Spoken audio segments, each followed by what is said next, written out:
Hello বন্ধুরা, আজকে একটা সমস্যা নিয়ে এসেছি। ফেসবুকে আপনারা খোলার পর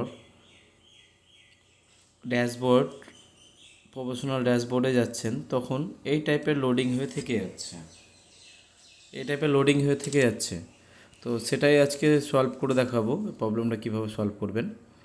তো প্লে স্টোরে গিয়ে দেখবেন আপনার আপডেট আছে কি না, লেটেস্ট আপডেট। যদি আপডেট থাকে তো সেটাকে মিনিমাইজ করে দেবেন।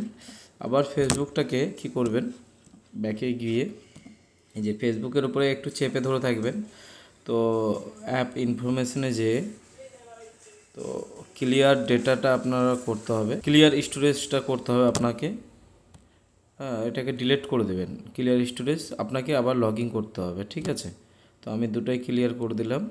তো আবার আমি এখন ফেসবুকটা খুলবো, তো লগ ইন করতে বলবে আমাকে।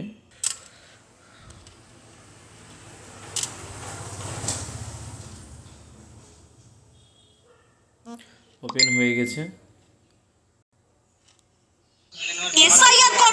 প্রোফাইল, এই যে আমার প্রোফাইল। এবার প্রফেশনাল ড্যাশবোর্ডে যাচ্ছি। এই যে দেখেন, সলভ হয়ে গেল প্রবলেমটা, কিন্তু সলভ হয়ে গেছে। কিন্তু এই ড্যাশবোর্ডটা আমার খুলছিল না, ঠিক আছে? তো এই টাইপের ভিডিও পেতে আমার চ্যানেলটা সাবস্ক্রাইব করবেন। থ্যাংক ইউ, ধন্যবাদ।